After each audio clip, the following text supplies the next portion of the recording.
బంగారు పండ్లు అనేటువంటి అనుదిన వర్తమాన కార్యక్రమం చూస్తున్న మీ అందరికీ ప్రభువైన యేసుక్రీస్తు వారి శ్రేష్టమైన నామంలో శుభములు వందనాలు తెలియజేసుకుంటూ ఉన్నాను. ఈరోజు మన ధ్యాన అంశము సామెతల గ్రంథము 12వ అధ్యాయము 24వ వచనము. శ్రద్ధగా పనిచేయువాడు ఏలుబడి చేయను, సోమరివాడు వెట్టి పనులు చేయవలసి వచ్చును. శ్రద్ధగా పనిచేసేటువంటి వాళ్ళు ఎవరైనా సరే వాళ్ళని దేవుడు ఆశీర్వదిస్తాడు. వాళ్ళు ఏలుబడి చేసేవారిగా తయారవుతారు. వారు ఉన్నతమైనటువంటి ప్లేసెస్లో కూర్చుంటారు. శ్రద్ధగా పనిచేసేవాడికి ఆశీర్వాదం వస్తుంది. శ్రద్ధగా పనిచేసేవారు ఏలుతారు అనేటువంటి మాటలు మనం బైబిల్ గ్రంథంలో చూస్తాము. శ్రద్ధగా పనిచేయడం అంటే ఏ పని శ్రద్ధగా చేయాలి? మీకు ఏ పనిలో మీరు ఉన్నారో ఆ పని శ్రద్ధగా చేయాలి. మీకు ఒక ఉద్యోగంలో మీరు ఉన్నట్లయితే ఆ ఉద్యోగంలో మీకు ఇచ్చిన పనిని మీరు శ్రద్ధగా చేయాలి. దేవుని సేవలో మీరు ఉన్నట్లయితే దేవుని సేవని శ్రద్ధగా చేయాలి.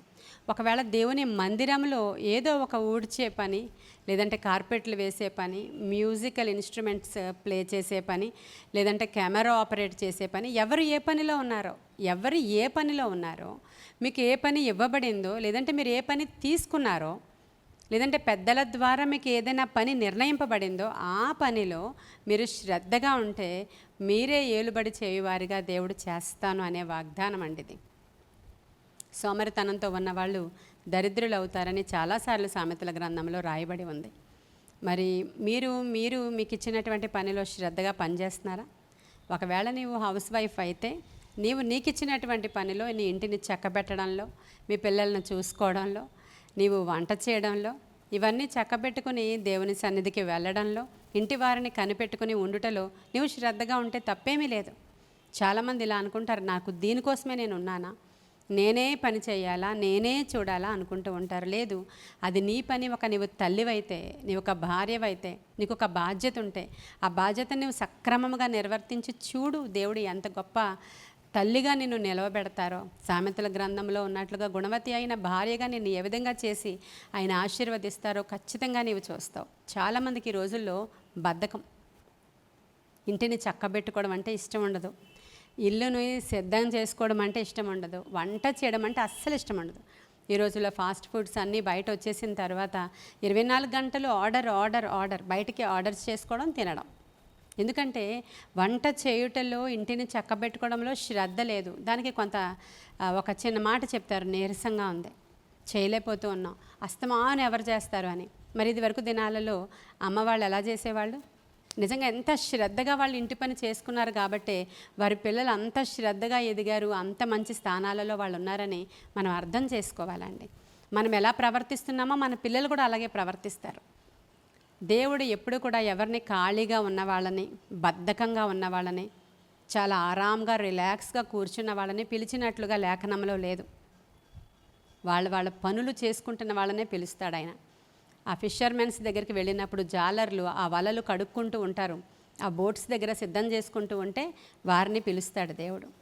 మత్తయ్య అనే ఆయన ట్యాక్స్ కలెక్టర్, ఆ యొక్క ట్యాక్స్ కలెక్టింగ్ ఆఫీస్ దగ్గర కూర్చొని ఉన్నప్పుడే పిలుస్తాడు దేవుడు. చాలా సందర్భాలలో దేవుడు ఆయన పాత నిబంధనలో కూడా ఎవరినైనా పిలిచారు అని అంటే వారు వాళ్ళ పనిలో నిపుణత గల వారినే పిలిచినట్లు మనం చూస్తాం. ఏలియా వస్తాడు ఎలీషా దగ్గరికి. ఎలీషా భూస్వామి 12 అరకల ఎడ్లను ఆయన దున్నుతూ ఉన్నటువంటి సమయంలో ఆ ఏలియా వచ్చి ఎలీషా మీద ఆయన షాల్ కప్పుతాడు. అంటే ఆయన పనిమంతుడు, పని చేస్తున్నాడు, ఆయన భూస్వామి అయినా ఆయన పనిలో ఆయన అక్కడ ఉన్నప్పుడు, ఆ పనిలో ఉన్నప్పుడే నా పని చేయడానికి రమ్మని దేవుడు పిలిచినట్లు మనం చూస్తాం. దేవుడు ఎప్పుడు కూడా శ్రద్ధగా పనిచేసేవారిని వెతుకుతూ ఉంటాడు. వారిని ఏలుబడి చేయువాడుగా, వాళ్ళని ఏలేవారిగా దేవుడు తయారు చేస్తారు. ఎలీషాని ఎలా చేశారండి దేవుడు? ఏలియా చేసిన అద్భుతాల కంటే అధికమైనటువంటి అద్భుతాలు చేసేటట్లుగా ఆశీర్వదించి రాజులు సహితము ఎలీషా గురించి భయపడేవారు. అసలు రాజులు ఏం చేస్తున్నారు, శత్రు రాజు పన్నాగమేంటో ఎలీషాకి దేవుడు బయలుపరిచారు కదా. ఎంత గొప్ప ఆధిక్యత కదా. అంటే ఈరోజు కూడా దేవుడు మనతో మాట్లాడుతున్నాడు. శ్రద్ధగా నీవు పనిచేసేవాడవైతే ఖచ్చితంగా నీవు ఆశీర్వదింపబడతావు. మీలో చాలామంది ఇలా అనుకోవచ్చు, ఏముంది, నేను చాలా రోజుల నుంచి నమ్మకంగా పనిచేస్తున్నాను, నాకు ఇచ్చిన పని నేను ఎప్పుడు శ్రద్ధగా చేస్తాను, దేవుడు నాకు ఈ పని అప్పగించాడు, నేను శ్రద్ధగా పని చేసి ముగిస్తాను, అయినా నాకేమీ లేదు అని అనుకుంటూ ఉంటారు మీలో చాలామంది. దేవుడు ఒక మాట, ఒక వాగ్దానం బైబిల్ గ్రంథంలో చేశారంటే అది అక్షరాల నెరవేర్చబడుతుంది. భూమి ఆకాశం గతించిపోతాయి కానీ ఆయన మాటలు గతించవు అని దేవుని యొక్క వాక్యం సెలవిస్తుంది. జెరుబ్బాబెలు అనేటువంటి ఒక ఆయన ఆ యొక్క బబులోను దేశంలో నుంచి యెరూషలేము మందిరము కట్టించడానికి దావీదు వంశస్థుడు, రాజవంశీయుడు అతను, ఆ యూదా గోత్రికుడు. ఆయన ఆ యొక్క రాజు ద్వారా ఆ యొక్క ఒక పిలుపుని ఇస్తాడు. ఏమని అంటే, ఇదిగో ఆకాశమందలి దేవుడు ఆయన కొరకు ఒక మందిరాన్ని కట్టను ఉద్దేశించాడు కాబట్టి మీ యూదులందరూ అక్కడికి వెళ్ళిపోండి అని చెప్పినప్పుడు జెరుబ్బాబెలు నాయకత్వంలో వాళ్ళందరూ బయలుదేరి వస్తారు యెరూషలేమునకి. వచ్చినప్పుడు వాళ్ళు మందిర పని ప్రారంభించినప్పుడు మీరు చదవండి జకర్యా గ్రంథము 4వ అధ్యాయము 10వ వచనంలో, జెరుబ్బాబెలు చేతిలో గుండు నూలు ఉండుట చూచి దేవుడు సంతోషించెను అని రాయబడి ఉంది. గుండు నూలు అంటే ఆ యొక్క ప్రాకారాలు, మందిరాలు, గోడలు కట్టేటప్పుడు ఉపయోగించేటువంటి ఒక సాధనం. దానితో ఆ గోడ అంతా కూడా ప్లెయిన్గా లైన్గా వస్తుందో లేదో కొలతలు కొలిచేటువంటి ఒక సాధనం అండి అది. ఆ సాధనము జెరుబ్బాబెలు చేతిలో ఉండుట చూచినప్పుడట దేవునికి చాలా సంతోషం వచ్చిందంట. ఒకసారి ఆలోచించండి. అంటే అతనికి ఇచ్చిన పనిలో అతను శ్రద్ధగా పనిచేస్తున్నాడు అని దేవునికి తెలిసినప్పుడు ఆయనకి సంతోషం కలిగిందంట. మరి నీ చేతిలో నీ దేవుడు నీకు ఇచ్చినటువంటి పని చేస్తూ ఉన్నావా, లేకపోతే 24 గంటలు సెల్ ఫోన్ పట్టుకొని, టీవీ రిమోట్ పట్టుకొని, ల్యాప్టాప్ పట్టుకొని ఏం చేస్తున్నావు నువ్వు? ఒకసారి ఆలోచన చేయాలి. పని మీద వంకలు పెట్టేవాళ్ళు, పని చేయడానికి రకరకాల నాకు ఇది అది అది అని వంకలు పెట్టేవాళ్ళు ఎలా ఉంటారంటే, పరలోక రాజ్య మర్మాలు చెప్పినప్పుడు యేసుక్రీస్తు ప్రభువారు దీని గురించినటువంటి ఒక మర్మాన్ని కూడా చెప్పారు. అది మత్తయి సువార్త 25వ అధ్యాయము 14వ వచనంలో, ఒక యజమానుడు ఆయన దేశాంతరము వెళ్ళిపోతూ ఆయన దగ్గర ఉన్నటువంటి దాసులను పిలిచి, ఒకడికి 5 తలాంతులు, ఒకడికి 2 తలాంతులు, ఒకడికి 1 తలాంతు ఇచ్చి దీనితో మీరు శ్రద్ధగా పని చేసుకోండి అని, బిజినెస్ చేసుకోండి అని ఇచ్చారు ఆయన. 5 తలాంతులు ఇచ్చిన వాడు శ్రద్ధగా పనిచేశాడు. ఎలా చేయాలో అలా పని చేసుకొని మరీ ఎక్కువ 5 తలాంతులు ఆయన సంపాదించి పెట్టాడు. ఈ లోపల యజమానుడు వచ్చాడు. దేశాంతరము పోయిన యజమానుడు వచ్చాడు, లెక్కలు అడుగుతున్నాడు. నేను ఇచ్చాను కదా, మీరు ఏం చేశారు? నేను శ్రద్ధగా పని చేశానయ్యా, కాబట్టి దీన్ని నేను డబల్ చేయగలిగాను. వెరీ గుడ్ ప్రభు అంటున్నాడు. అప్పుడు అక్కడ ఏమంటాడు? యజమానుడు అంటున్నాడు, బహళ నమ్మకమైనటువంటి మంచి దాసుడా, నీవెంత మాత్రం నిర్లక్ష్యము చేయక, బద్ధకము చూపక, రకరకాల వంకలు చెప్పక నేను ఇచ్చినది నీవు వృద్ధి పొందింపచేసావు కాబట్టి నీవు నమ్మకమైన దాసుడివి అని దేవుడు పొగుడుతూ ఉన్నాడు. అంటే యజమానుడు పొగుడుతూ ఉన్నాడు. 2వ వాడు వచ్చాడు. వాడు చెప్తున్నాడు, నేను కూడా నీవు నాకు ఇచ్చినటువంటి తలాంతుల్ని నేను డబల్ చేశాను అని చెప్పినప్పుడు అతన్ని కూడా దేవుడు పొగిడి అప్రిషియేట్ చేశాడు యజమానుడు. ఇక 3వ వాడు వచ్చాడు. వాడికి 1 తలాంతే ఇచ్చారు. వాడు అంటున్నాడు, నీవు అసలే కఠినాత్ముడివి గనుక ఎందుకు వచ్చింది అని చెప్పి నేను దాన్ని తీసుకెళ్ళి భూమిలో పాతిపెట్టి వచ్చాక ఇచ్చేద్దాం, మళ్ళీ ఎవరైనా దొంగిలిస్తారేమో అని చెప్పి ఆ భూమిలోనే ఉంచాను, ఆగావు తెచ్చేస్తాను ఆగు అని చెప్పి వెళ్ళి తీసుకెళ్ళి ఆ ఒక్కటి తీసుకొచ్చి ఇచ్చినప్పుడు యజమానుడు ఏమన్నాడో తెలుసు కదా మీకు? సోమరివైనటువంటి చెడ్డ దాసుడా. చూడండి, మీరు జాగ్రత్తగా అబ్జర్వ్ చేయండి. ఇందాక నేనేం చెప్పానండి? శ్రద్ధగా పనిచేసేవాడు ఏలుబడి చేస్తాడు, బద్ధకంగా పనిచేసేవాడు దరిద్రుడు అవుతాడు. బద్ధకంగా ఎవరుంటారు? సోమరులే ఉంటారు. ఇక్కడ ఏమంటున్నాడు యజమానుడు? సోమరివైన చెడ్డదాసుడా, పని చేయలేక ఆ వంక ఈ వంక చెప్తున్నావా? నువ్వు అసలే కఠినాత్ముడు అని చెప్తున్నావా? నీతో నాకెందుకని చెప్తున్నావా? నాకు నీరసం అని చెప్తున్నావా? అసలు నాకు పని చేయట్లేదు, పని చేయలేకపోతున్నానని చెప్తున్నావా? రకరకాల వంకలు చెప్తారండి సోమరి. పడుకునే ఉంటాడంట మంచం మీద, తలుపు ఎలాగ అటు ఇటు ఊగుతూ ఉంటుందో వాడు ఆ మంచం మీద అలాగే తిరుగుతూ ఉంటాడంట. బయటికి వెళితే అక్కడ సింహం ఉంది అందుకే వెళ్ళలేదని చెప్తుంటాడంట. అంటే కథలు చెప్తాడనమాట సోమరివాడు. ఎప్పుడు కూడా కథలు చెప్తాడు. వీడు అదే కథ చెప్తున్నాడు, నువ్వు కఠినాత్ముడివి, అందుకే నేను నా తలాంతుని దాచిపెట్టేశాను, అంటే దానితో పని చేయలేదు.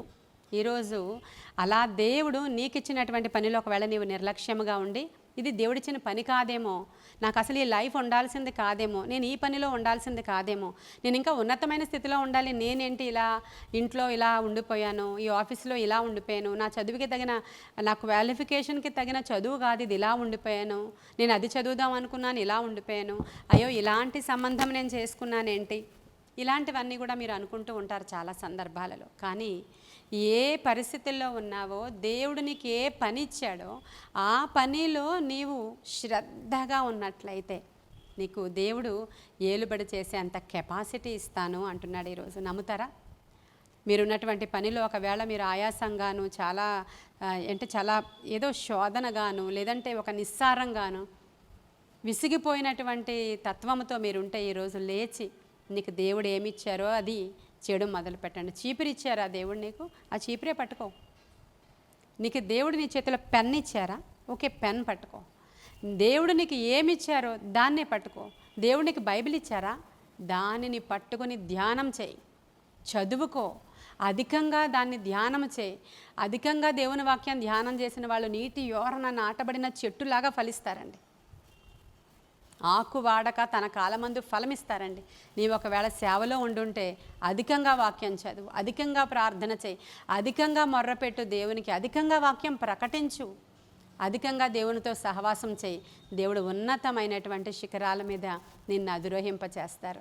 అందుకే దేవుడు అంటున్నాడు, నీవు ఇంత సోమరిగా ఉన్నావా? ఒకసారి వెళ్ళి ఒక చిన్న జీవిని చూపిస్తాను నేను. సామెతల గ్రంథం 6వ అధ్యాయంలో ఉంటుంది.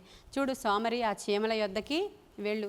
అవి వేసవి కాలంలో ఎలా తన ఆహారాన్ని సమకూర్చుకుంటాయో, ఎప్పుడు కూడా అవి బద్ధకంగా ఉండవు, శ్రద్ధగా పనిచేస్తాయో, తమ సమయం వచ్చినప్పుడు ఎలా అవి యాక్టివ్ పార్ట్ తీసుకుంటాయో, తరువాత ఒక మరుగుచోటు వచ్చినప్పుడు, కొంత రిలాక్స్ అవ్వాల్సిన సమయం వచ్చినప్పుడు, సీజన్స్ మారుతూ ఉన్నప్పుడు ఆ వెళ్ళి ఎలాగా సంపాదించిన ఆహారాన్ని చక్కగా కూర్చొని తింటాయో, అదే విధముగా నీవు నేర్చుకో. వాటికి రాజు లేడు, ఒక అధిపతి లేడు, అయినప్పటికీ ఎలా శ్రద్ధగా అవి పనిచేస్తాయో మీరు ఎలా శ్రద్ధగా పనిచేయాలి అని దేవుడు చెప్తున్నారు ఈరోజు. కాబట్టి శ్రద్ధగా పనిచేసేవాడు ఏలుబడి చేస్తాడు అనే మాటని మనం ధ్యానం చేసుకుంటూ ఉన్నాం. మరి ఈ విషయంలో మనం ఎలా ఉన్నాం? మీరు అనుకుంటూ ఉంటారు, ఆదాము అవ్వల్ని దేవుడు తయారు చేసిన తర్వాత, ఆదాముని దేవుడు తయారు చేసిన తర్వాత ఆ తోటలో, బాబు నీవి ఫ్రూట్స్ అన్నీ తింటూ ఉండు, చక్కగా నిద్ర వచ్చినప్పుడు పడుకో, ఆ తర్వాత సాయంకాలం అయిన తర్వాత ఉయ్యాలు కట్టుకొని ఊగు, ఆ తర్వాత మళ్ళీ చల్లగాలి వేస్తుంది, చల్లగా ఉన్నప్పుడు నేను వస్తాను, మన ఇద్దరం కలిసి కబుర్లు మాట్లాడుకుందాం అని చెప్పలేదు దేవుడు. ఆయన తోట వేసి దాంట్లో ఫలవృక్షములను ఇచ్చేటువంటి పండ్లు ఇచ్చేటువంటి చెట్లను నాటి ఆ తోటను సేద్యపరచడానికి, కావలి కాసుకోవడానికి, ఆ తోటను చూసుకోవడానికి తోటమాలి లెక్క అక్కడ ఆదాముని దేవుడు ఉంచి తోటను చూసుకోమని చెప్పారండి. అంతే తప్ప ఆదాముని కూడా తయారు చేసి నువ్వు ఈ ఫ్రూట్స్ అన్నీ చక్కగా తింటూ ఉండు, తర్వాత రిలాక్స్ అయిపో, తర్వాత పడుకో, తర్వాత నేను వస్తాను, మన ఇద్దరం మాట్లాడుకుందామని దేవుడు అలా చెప్పలేదు. ప్రియమైన దేవుని బిడ్డలారా, ఆయనకి కూడా పని అప్పగించాడు. పని చేయని వారు అంటే దేవుడికి ఇష్టం లేదు. ఈరోజు జ్ఞాపకం చేసుకోండి. ఒకవేళ మీలో ఎవరైనా వింటున్న వాళ్ళు సోమరితనంతో ఉంటూ ఇది సోమరితనం కాదు అనుకుంటున్నారేమో, ఇది సోమరితనం కాదు, నాకు నీరసము, నాకు బద్ధకం కాదు, నేను ఇంతే ఇలాగే ఉంటాను అనుకుంటున్నారేమో. ఒకసారి జ్ఞాపకం చేసుకోండి. దేవుని యొక్క సన్నిధిలో ఈరోజు అడగండి, ప్రభువా నాకు ఈ సోమరితనం వద్దు, ఈ బద్ధకం వద్దు, ఏ పనిలో మీరు నన్ను ఉంచారో ఆ పనిలో నేను నమ్మకస్తుడిగా ఉండే భాగ్యము నాకు దయచేయండి ప్రభువా. ఈరోజు ఈ వర్తమానం ద్వారా చిన్న విషయాన్ని నేను తెలుసుకున్నానని చెప్తే మంచిదే. అలా కాకుండా ఇంకా వంకలు చెప్పేవారముగా మనం ఉన్నామనుకోండి, ఖచ్చితంగా రాబోయేటువంటి ఉగ్రతలో నుంచి మనల్ని ఎవ్వరూ కూడా విడిపించలేరు. ప్రియమైన దేవుని బిడ్డలారా, దేవుడు ఎప్పుడు కూడా వాక్యం ద్వారా మనతో మాట్లాడుతూ ఉన్నప్పుడు మనం సరి చేసుకుంటూ ఉండాలి. ఇచ్చిన ప్రతి చిన్న పనిలో నువ్వు రిటైర్ అయిపోయి ఇంట్లో ఉన్నావా, దేవునితో సహవాసం చేయి, వాక్యం ధ్యానం చేయి. ఇంటి వారందరి కొరకు నీ ఒక కిరీటంలాగా ఉండాలి. వారందరి రక్షణ కొరకు ప్రార్థించాలి, వాళ్ళ యొక్క క్షేమము కొరకు ప్రార్థించాలి. అననుకూల పరిస్థితులు అక్కడ ఉన్నాయా? అయినప్పటికీ ప్రభువును వేడుకుంటే అక్కడ పరిస్థితులు అనుకూలపరుస్తారు. నీకు చేతనైనది నీవు చేస్తూ ఉండాలి. తర్వాత నీకు ఉద్యోగం రాలేదా? ఉద్యోగం తప్పకుండా దేవుడిస్తాడు. కానీ బద్ధకస్తుడుగా ఉండకు. ఇంత లోపల నువ్వేం చేయగలవో అది చేస్తూ దేవుని పని కొరకు నీవు పాటుపడుతూ ఇంట్లో ఉన్న వారికి కూడా సహాయకుడుగా ఉంటూ, సహాయకురాలుగా ఉంటూ నీకు దేవుడిచ్చేటువంటి ఆ బహుమానం కొరకు ఎదురు చూస్తూ ఉండాలి. ఇలా ఏ పనిలో ఉన్నవాళ్ళు ఆ పనిలో ఉంటే ఏదైతే నువ్వు కలిగి ఉన్నావో కలిగిన వానికే సమస్తం ఇస్తాడంట, లేని వాని దగ్గర నుంచి అది కూడా తీసివేయబడుతుంది అని రాయబడి ఉంది. కాబట్టి నువ్వేమి కలిగి ఉన్నావో, నీ చేతిలో ఏముంది? జెరుబ్బాబెలు చేతిలో గుండు నూలు ఉండుట చేత అది చూచినప్పుడు దేవుడికి చాలా సంతోషం అయ్యిందంట. ఆ తర్వాత గొర్రెలను మేపుతూ ఉన్నప్పుడు మోషే చేతిలో ఒక కర్ర ఉంది. ఆ కర్రను చూసినప్పుడు దేవుడు అన్నాడు, ఈ కర్రతోనే నేను అద్భుతాలు చేస్తాను, నీ చేతిలో ఏముంది మోషే అని అడిగాడు ఆయన. నా చేతిలో కర్ర ఉందయ్యా, ఆ కర్ర ఒకసారి కిందన పడవే, అది పాము అయిపోతుంది, తర్వాత మరలా చేతిలో పట్టుకో, దీనితోనే నువ్వు ఫరో దగ్గరికి మాట్లాడడానికి వెళతావు అన్నాడు ఆయన. దావీదు దగ్గరికి వెళ్ళి నీ చేతిలో ఏముంది అంటే, ఈ వడిసెల రాయి ఉందయ్యా, పర్వాలేదు, దీంతోనే నువ్వు జయిస్తావు. కాబట్టి ప్రియమైన దేవుని బిడ్డలారా, ఈరోజు మీరు ఏమి కలిగి ఉన్నారో దానిని బట్టి సంతోషించండి. ప్రభు సన్నిధిలో చిన్న ప్రార్థన చేసుకోండి, బద్ధకం విడిచిపెట్టండి, శ్రద్ధగా పనిచేయడం నేర్చుకోండి. దేవుడు నిశ్చయంగా మిమ్మల్ని ఆశీర్వదిస్తాడు. ఈ కొన్ని మాటలు దేవుడు మన వినికిడిలో దీవించునుగాక. ఆమేన్. ప్రార్థన చేసుకుందామా? మహాపరిశుద్ధుడైన తండ్రి, మహోన్నతుడైన దేవా, నీకు వందనాలు, స్తోత్రాలు. నిశ్చయముగా మీరు మా మధ్యలో ఉన్నారు, మాతో మాట్లాడారని నమ్ముచున్నాను. ఈ వాక్యం ఎవరికి అవసరమో వారి యొద్దకి ఇది తీసుకొని వెళ్ళండి అయ్యా. ఉదయకాల సమయంలో వినిన మేమందరం కూడా మరలా రెక్టిఫై చేసుకొని, మరలా నూతన పరచబడి శరీర బలాన్ని పెంపొందింప చేసుకొని నీ పనిలో ముందుకు వెళ్ళే భాగ్యము మాకు దయచేయండి. ఎవరెవరు ఏ పనులలో ఉన్నారో దానితో పాటు మేమందరము ప్రభు పని చేయాలని ఆశ కలిగి నాయన అన్ని బాధ్యతలు సక్రమంగా నిర్వర్తించడానికి సహాయం చేయండి. చాలామంది మగవాళ్ళు ఉద్యోగాలు చేయకుండా, దేవా తండ్రులే ఉద్యోగాలు చేయకుండా పిల్లలకి బాధలు పెడుతూ ఉన్నారని చాలా రిక్వెస్ట్లు వస్తూ ఉన్నాయి ప్రభా. వారు దానికి అనేక రకాలైన వంకలు చెప్తున్నారని, వారిని పట్టి పీడిస్తున్న బద్ధకపు దురాత్మ, లేజీనెస్ నజరేయుడైన యేసు నామంలో వారిని విడిచి బయటికి పారిపోవునుగాక. కష్టపడి పనిచేయడానికి అవసరమైన కృప వారి మీదకి దిగి వచ్చినగాక. స్త్రీలు కూడా ఇలా ఇంటిని అస్తవ్యస్తంగా ఉంచేవారు, వారిని కూడా దర్శించండి. వారిలో ఉన్న బద్ధకపు దురాత్మ పారిపోవునుగాక. చదువుకుంటున్న బిడ్డలు చదువును ప్రక్కన పెట్టి లేజినెస్తో ఉన్నారు, వారిలో ఉన్నటువంటి ఆ లేజినెస్ అనే దురాత్మ బయటికి పారిపోవునుగాక. ఎవరి పరిధిలో వాళ్ళు వాడబడ్డానికి అవసరమైన కృప దయచేయమని, వారిలో ఉన్నటువంటి చెడ్డ దురాత్మ, బద్ధకపు దురాత్మ కాల్చివేయమని నీ కృపగల హస్తానికి వినిన వారిని నన్ను అప్పగించుకుంటూ యేసయ్య నామంలో అడుగుచున్నాము తండ్రి. ఆమేన్. God bless you.